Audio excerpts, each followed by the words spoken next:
नमस्कार दर्शकों, स्वागत है आपका एसए न्यूज़ जेएनके में। आज एसए न्यूज़ जेएनके की टीम आई है संत रामपाल जी महाराज के डिग्याना आश्रम में। यहाँ पे उनके कुछ अनुयायी हमारे साथ जुड़े हुए हैं।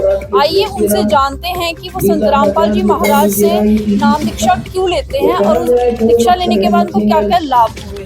तो आइए उनसे बातचीत करते हैं। नमस्कार मैम। नमस्कार। आपका नाम क्या है? मेरा नाम भोली दासी।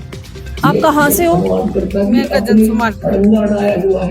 तो आपको संत रामपाल जी महाराज से नाम दीक्षा लेने के बाद क्या क्या लाभ हुए? मुझे रामपाल महाराज जी से नाम लेने के बाद बहुत सारे लाभ हुए। जैसे कि मैं बीमार रहती थी, मुझे प्रेत बाधा थी, तो मैं बहुत बीमार रहती थी। तो मैंने बहुत सारे डॉक्टर के पास भी गई। फिर उसके बाद मैंने एक ग्रुप बनाया था जैसे साइबन की, तो मैं उसके सर में गई, बहुत सारी भक्ति की। तो जब भी मैं उनको बताती थी, बोलते थे विश्वास करो, भक्ति पे विश्वास करो, ठीक हो जाओ। तो मैं बहुत भक्ति करती थी, मैंने विश्वास भी पूरा किया था। तो फिर मैं ठीक नहीं हो पाई। उसके बाद मैं वैसे बहुत ज़्यादा बीमार हो गई। उसके बाद मैं सियानों के पास जाने लगी। फिर जब मैं सियानों के पास गई, बहुत सारे सियाने मैंने घर में भी लाए थे, तो उसी दिन आराम मिलता था मेरे को। उसके बाद फिर बीमार हो जाती थी। फिर मेरे को ना पैरालिसिस ऐसा हो जाता था। मेरी जो नीचे का हिस्सा ना ये ऐसे हो जाता है, मैं उठ नहीं पाती थी। फिर मेरे बच्चे भी छोटे थे, तो मेरे पति ना मेरे को बेड से नीचे उतारते थे और बाथरूम ले जाते थे। मैं कुछ नहीं कर पाती थी, यही सब कुछ करती थी। उसके बाद मैं कोई 7-8 साल में ऐसे, फिर मैं एक दिन ऐसे बैठी थी, बच्चों को स्कूल भेजा, मैं बेड पे बैठी थी। मैंने बहुत सारे देवी देवताओं के वो रखे थे ना, जो रखते हैं, पूजा पाठ करते हैं, देवी देवताओं के बंद वगैरह रखे थे। एक तरफ मैंने साइड की फोटो लगाई थी, सोची थी गुरु की भक्ति भी करती रहूंगी, मैं नहीं छोड़ूंगी। फिर मेरे को ऐसा लगा कि लोग बोलते हैं भक्ति करने से सारे दुख दूर होते हैं, तो फिर मैं इतनी भक्ति करती हूँ। मैंने पहले साइबन के पास गई, फिर मैंने उससे मुझे कोई लाभ नहीं हुआ। अब मैं इतने सियानों को भी लाई हूँ, फिर सियानों से ही मैं ठीक नहीं हुई। तो बोलते हैं देवी देवती की भक्ति, आप 4 बजे उठ के उनकी भक्ति करते हैं। उसके बाद फिर मेरे को ऐसा हुआ कि भक्ति नहीं करनी है। अगर मुझे कोई राम ही नहीं मिलता, मैं भक्ति क्यों करूँ? तो फिर मैं ऐसे रहूंगी। तो ऐसा करते करते फिर मैं एक दिन फिर मैं थोड़ा आराम मिला, तो मैं बाहर ये बोलते थे घर में आज ऐसे रहती हो, थोड़ा बाहर जाया करो, थोड़ा ठीक हो जाएगा। मैं थोड़ा काम पे गई, उधर मेरी एक सहेली मिली, तो उसने मुझे बताया कि आप बार बार उठ के खड़ी होती, क्या होता है? मैंने कहा मेरे को दर्द होती है टांग में, कमर में। तो बोली आप ना एक सत्संग आता है टीवी पे, तो वो बहुत अच्छा सत्संग बताते हैं, तो आप वो सत्संग सुनना। मैंने कहा कितने बजे आता है? बोली 7:30 बजे आता है। मैंने कहा ठीक है। जब मैंने सत्संग सुना, घर गई, मैंने इनको बताया सत्संग सुनने को। जब मैंने सत्संग सुना तो थोड़ा सुनते मैं सो गई। फिर दूसरे दिन हुआ, फिर मैंने आधा सुना, मैं सो गई। तीसरे दिन मेरे वक्त ने पूरा सुना। जब इन्होंने कोई इंटरव्यू देखा तो इसने बोला आज सत्संग पूरा सुनना, सुनो। तो मैंने अपनी सहेली को बताया, जितना मैं सुनती थी मेरे को समझ पूरा आता था, लेकिन ये पता नहीं था इसका मोक्ष भी होता है, इससे कुछ लाभ भी मिलता है, ये पता नहीं था।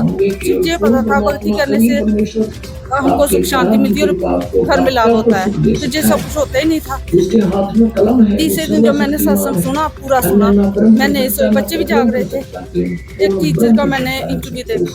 जब मैंने उसका इंटरव्यू देखा तो वो रो रही थी कि इतना कुछ होते हुए प्रेत बाधा की वजह से उसके पति शराब पीते थे, ऐसे चले ताश में चले जाते थे, जुआ खेलते, तो सब कुछ बीत गया था। तो जब उसने कहा मैंने इसे नाम दीक्षा लिया और मेरे को इतने सारे लाभ हुए, तो आज मेरे पास सब कुछ वापस आ गया। तो फिर मेरे को लगा कि अगर मैं भी इसके सर में जाऊँगी, शायद मेरे से भी ऐसा हो जाएगा। घर में आर्थिक तंगी, बीमारी के कारण जब हम एक ही कमरा था, जब सोचते थे कि मकान बनाएंगे तो मैं बीमार हो जाती थी, सारे पैसे उधर लग जाते थे। ऐसे करते करते बहुत दुखी थी। मैं किसको बताती, मेरे घर वाले, मेरे मायके वाले बोलते जो मर जाएगी, इसके बच्चे ऐसे रह जाए। तो मुझे भी पता था कि मैं मर जाऊंगी, लेकिन फिर भी मैं जब बच्चों को देखती बहुत दुखी होती थी। लेकिन जब मुझे थोड़ा ना ऐसा लगा कि इस गुरु की शरण में आने से कुछ लाभ होगा, फिर हमने ऐसे ही एक दिन ना उसका नंबर लिखा। जब हम उसका नंबर मिलाते तो मेरी ना धड़कन तेज हो जाए, मैं काट देती थी। फिर रोज सोते इस गुरु से नाम लेके, लेकिन पता नहीं था कहाँ रहते हैं। उससे पहले जब मेरे को प्रेत बाधा थी ना, तो मैंने घर में फोटो लगाई थी। तो एक दिन मैंने कहा ना कि मैं बैठी थी, दोपहर को कोई 11 का टाइम था, तो मैं साहिब की फोटो की तरफ देखा, तो मैं बहुत रोई। मैंने कहा मैं आपकी शरण में आई थी सब कुछ छोड़ के, आपने भी मुझे पार नहीं किया, मुझे ठीक नहीं किया, मुझे कुछ नहीं ऐसा लाभ हुआ। अब मैं क्या करूँ, मैं तुझे भी नहीं छोड़ सकती क्योंकि मुझे सत्संग में जाना बहुत अच्छा लगता है। तो मैं आपको भी छोड़ दिया है। अब मैं सियाने के चक्कर में पड़ गई, सियानों के पास मुझे लाभ नहीं मिला, तो मैं कहाँ जाऊँगी। तो मैं साहिब को ऐसे देख रही थी गौर से उसकी फोटो को, तो मैंने उससे कहा कि आपके ऊपर भी कोई ऐसा भगवान होगा, ऐसा गुरु होगा जिसके शरण में जाऊँ। तो साहिब के ऊपर मैं किसी को नहीं मानती थी, जैसे राज स्वामी या कोई सच्चिदानंद कोई भी है, मैं किसी को नहीं मानती, साहिब को सबसे ऊपर मानती थी। लेकिन जब मैंने उसको ऐसे देखा तो मैं बहुत रोई कि ऐसा भी कोई गुरु है। मुझे सत्संग में जाना बहुत अच्छा लगता है, उधर सेवा करना भी अच्छा लगता है, भक्ति करनी भी अच्छी लगती है। लेकिन मैं सभी को ऐसा एहसास हुआ था कि अगर लोग गुरु को क्यों पूजते हैं, अगर जे ब्रह्मा विष्णु जे भगवान होते तो फिर इनको छोड़ के लोग गुरु की शरण में क्यों जाते? आप कुछ पाने के लिए तो जाते हैं ना। उसके बाद जब मेरी सहेली ने बताया था ना, फिर मैंने सुना ऐसे ऐसे करते ये 2 महीने हो गए। फिर हमने ना एक दिन नंबर डायल किया, जब नंबर डायल किया तो उन्होंने आगे बढ़ते ना जो इधर रहते हैं, उन्होंने उठाया फोन, बोले कहाँ से, बोले पहले वाला फोन। तो उन्हें हमने कहा हम जम्मू में रहते हैं, बोले आपके पास कोई नाम केंद्र होगा, उधर के भक्त होंगे, उनका नंबर देते उनको, आप बात करके फिर नाम चले। फिर हमने नंबर इधर का दिया, जब इधर मिलाया तो बुधवाला में मिला। उस वक्त ने जब बात की, उनसे पूछा तो बोले हाँ हम भी नाम से चले हैं। मैंने उससे सबसे पहले ये बोला कि मैंने गुरु बनाया साहिबन, तो मैंने गुरु बनाया, बोलते गुरु बदलना पाप होता है। फिर उसने कहा किसने कहा गुरु बदलना पाप होता है? मैंने कहा गुरु बोलते हैं कि गुरु बदलना पाप होता है, एक ही गुरु होना चाहिए, अगर दूसरा गुरु बनाओ तो उसको ऐसे बोलते हैं जैसे कोई पति बदल गया। तो बोला नहीं, हमने भी गुरु बनाया था राधा स्वामी, हम 30 साल उधर रहे हैं, 30 साल। अब हमने भी संत रामपाल के शरण में आए, जब से हमको पता चला कि शास्त्रों के अनुसार ये भक्ति बताते हैं, जिससे हमें भक्ति का पता चलता है कि इसमें हम मोक्ष भी है और हमको लाभ भी मिलते हैं, हमारी प्रेत बाधा भी दूर होती है, हमको सब कुछ मिलता है इस भक्ति से, और इस भक्ति से करने से हम सब लोग जाएंगे। जब उन्होंने सब कुछ बताया फिर मेरे को लगा कि वो 30 साल थे, हम 10 साल। तो अब हमने ऐसे भी छोड़ के हम सियानों के पास चले गुरु जी बना के थे। फिर हमने नाम ली 6 जून 2014 तारीख थी, जून महीने की, तो 2021 में हमने नाम लिया। उस दिन से आज तक जब मैं नाम की चली, ये भी पता नहीं था कि मेरे पता नहीं कष्ट दूर होंगे या नहीं, किसी पास नहीं था।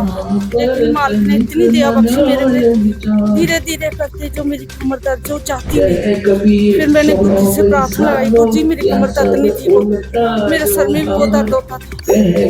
तो उन्होंने कहा बेटा भक्ति करो ठीक हो जाएगी। अब मैं कोई भी काम करती हूँ मेरे को कमर दर्द नहीं, ऐसा दुकान से थोड़ी बहुत हो जाएगी। वैसे वो वाली जो होती थी ना प्रेत बाधा वाली, वो नहीं, वो तो मुझे सामने दिखता था, मेरे दरवाजे के सामने बैठा होता था, उसकी परछाई दिखती थी। अगर मैं ऐसे छींक देती थी ना, मेरी कमर ऐसे पहले से अगर मैं थोड़ी सी नीचे होके गुबार उठा लेती ना, तो मेरी कमर ऐसे हो जाती। सियाने बोलते तुझे ना जगह छोड़ के भाग, तुझे इधर नहीं कोई रहने देगा। मैंने कहा मैं कहाँ जाऊँ, मेरे मन में विश्वास था कि मैं इधर ही मरूंगी, छोड़ के नहीं जाऊंगी। फिर मेरे भाई बहन सभी बोले तू मर जाएगी, रे छोटे छोटे बच्चे कौन देखे। फिर मेरी बहन ने मेरे को जगह दी जोड़ियाँ, उधर प्लेथ भर के आई, मेरा मन नहीं मान रहा। मैं जीजा को बोली मैं इधर नहीं रहूंगी, मेरे पास पैसे नहीं आपको देने के लिए, सारी उम्र में आपकी कर्जदार रहूंगी। बोले हम आपसे कुछ नहीं लेंगे, जब होंगे तब दे देंगे। उधर मैं प्लेथ भर के आई, ठीक उसके बाद अभी नाम दीक्षा नहीं ली थी, जब मैंने इधर काम लगा मेरे पास पैसे भी नहीं थे, मैंने इधर ईंट निकाले, वो बोले थे इधर मंगा, मैंने इधर मंगा ली ईंट, इधर मंगा के जब मैंने उनको बताया बोले तू कब आएगी, मैंने कहा नहीं अभी नहीं, बाद में बनाऊंगी तुम्हें। फिर एक दिन क्या हुआ, फिर उसके बाद सत्संग सुना, सत्संग के बाद पहली बार हम दूरी गए, 2 महीने के बाद नाम चलने के बाद दूरी से होके आए। फिर हमने काम लगाया, 15 दिन में मेरे मालिक ने 2 कमरे बना दिए, फर्श डाल दिया, पेंट करके हम अंदर बैठे। जो मेरा 10 साल जितने जब भी पैसे हम जमा करते तो मैं बीमार हो जाती, जब भी पैसे जमा करते बंदी सोच की सद में आने से मेरी पेट बाधा भी दूर हो गई है। अब मैं चल भी नहीं पाती, अब मैं चलती हूँ, सब काम करती हूँ।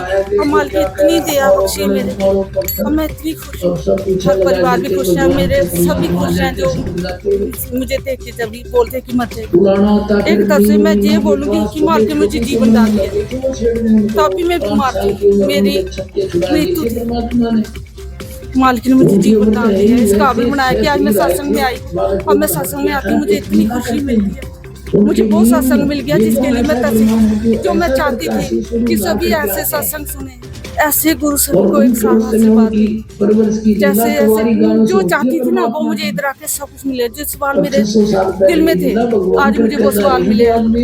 जैसे साहिबन की बोलते थे जो वस्तु मेरे पास है ब्रह्मांड में किसी के पास नहीं, तो मैं उसके किताबों में ढूंढती थी कि वो कौन सी वस्तु है जिसके लिए बोलते हैं। वो सत्संग में कान लगा के सुनती थी कि कभी वो बताएं कि वो वस्तु क्या है जो उसके पास है, वो किसके पास नहीं, वो क्या चीज, लेकिन वो मुझे इधर आके मिले। कि वो संत आपसे एक बार संत रामपाल जी महाराज के पास ऐसी क्या वो वस्तु थी जिसकी आप तलाश कर रहे थे जो आपको यहाँ पर आकर मिली? उसके पास शास्त्रों के अनुसार भक्ति थी जिसे करके हम मोक्ष पा सकते हैं और पार हो सकते हैं, सतलोक जा सकते हैं। जी धन्यवाद। जैसे कि हमने सुना कि यहाँ पर जो संत रामपाल जी महाराज की एक शिष्या थी जिन्होंने पहले साहिब बंदगी से नाम ले रखा था, इनको प्रेत बाधा थी। उसके बाद ये बहुत सियानों के पास भी गई और उन्हें बहुत से साधु संतों के पास भी गई और बहुत दुखी और परेशान थी। आर्थिक स्थिति भी इनकी काफ़ी कमज़ोर हो गई थी इसकी वजह से। लेकिन जैसे ही इन्होंने संत रामपाल जी महाराज का नाम लिया, इनका कहना है कि संत रामपाल जी जो महाराज नाम दीक्षा देते हैं वो हमारे वेद और ग्रंथों से आधारित देते हैं, जिसके आधार पर इन्होंने भक्ति की तो इनको सुख प्राप्त हुआ। तो इस तरह से इनको जो सुख प्राप्त हुआ इससे ये आज इतनी खुश हैं कि यहाँ तक कह रही है कि अब उनको पूरा विश्वास है कि अब उनको सुख तो प्राप्त हो ही चुका है। इसके साथ ही अब उनको यहाँ इन्हीं मंत्रों का जाप करने से मोक्ष भी प्राप्त होगा। इसी तरह की जानकारी के लिए बने रहिए ऐसे न्यूज़ JNK के साथ। आपको हम और भी इस तरह के इंटरव्यूज बताते रहेंगे। तब तक के लिए धन्यवाद।